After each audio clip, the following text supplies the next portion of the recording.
The best known example of irreducible complexity is the whip mechanism found in certain bacteria. The bacterial flagellum, a whip-like extension, has been known for a long time.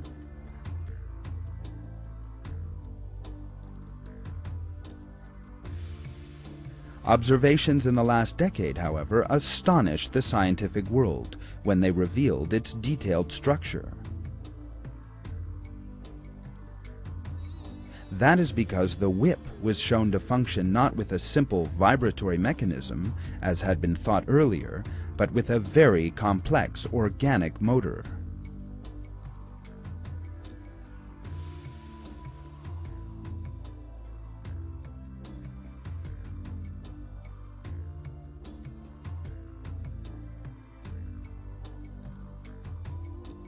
Bacteria use the flagellum to move.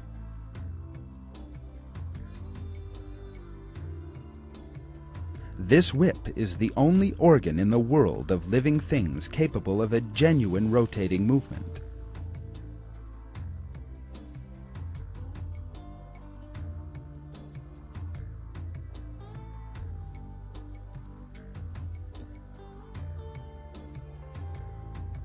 Thanks to this, the bacterium moves in whichever direction it wishes, and can also make sudden stops and maneuvers.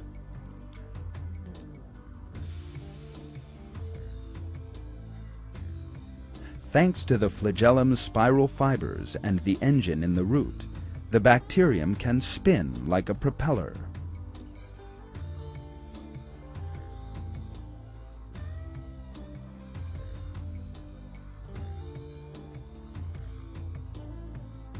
The engine that permits the bacteria to move consists of two separate sections, the rotor and the stator, that provide a spinning movement within one another.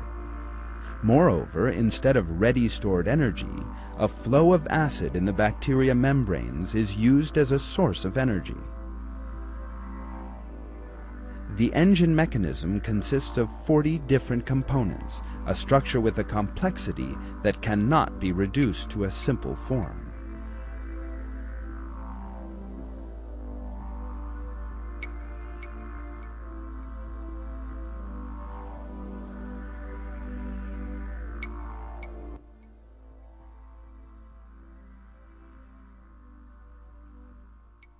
If even one of these pieces is missing or put in the wrong place, your motor isn't going to work. So this apparatus to assemble the flagellar motor is itself irreducibly complex. The flagellum also possesses an internally complex structure. Its organic structure consists of 240 separate kinds of protein. These components cannot have come together in small changes over the course of time to produce the bacterial flagellum.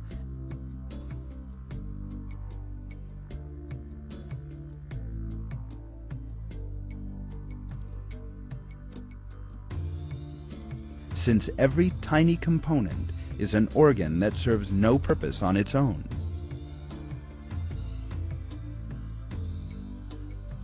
In the absence of the engine system that provides the rotating movement, for example, the bacterium would still be incapable of movement, even if it somehow came into existence by chance. According to the theory of evolution, organs that are not in use gradually become vestigial and disappear. From that point of view, in an evolutionary process consisting of 40 separate changes, any organ forming in the first stage will be weeded out by natural selection, since it fails to fulfill any function, and the evolutionary process will come to a halt right at the outset. This scientific fact is outlined by Dr. Jonathan Wells. The important thing to realize about natural selection is it selects only for a functional advantage. In most cases, natural selection actually eliminates things that have no function or that have a function that harms the organism. So if you had a bacterium with a tail that didn't function as a flagellum, chances are natural selection would eliminate it. The only way you can select for a flagellum is if you have a flagellum that works, and that means you have to have all the pieces of the motor in place to begin with. So natural selection can't get you the bacterial flagellum. It can only work after the flagellum is there and operating. This situation, which is true for the bacterial flagellum, also applies to its other components and organs. Modern-day science reveals the meaninglessness of the theory of evolution's claim of gradual development in the face of the complexity of the bacterial flagellum. Indeed, no evolutionist biologist has been able to account for the flagellum's origins.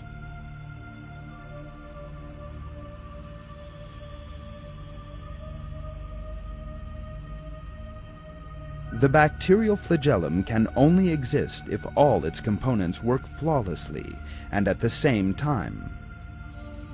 This in turn means only one thing: creation.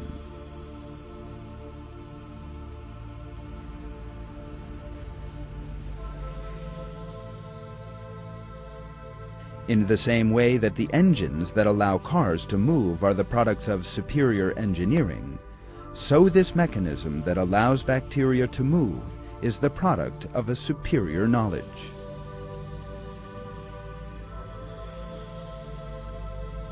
That knowledge belongs to God, the Lord of all the worlds. Living things came into being not through a random stage-by-stage process, but were created from nothing in a single moment. Almighty God reveals this in these verses from the Quran. God created every animal from water. Some of them go on their bellies, some of them on 2 legs, and some on 4. God creates whatever He wills. God has power over all things. He is the originator of the heavens and earth. When He decides on something, He just says to it, "Be," and it is.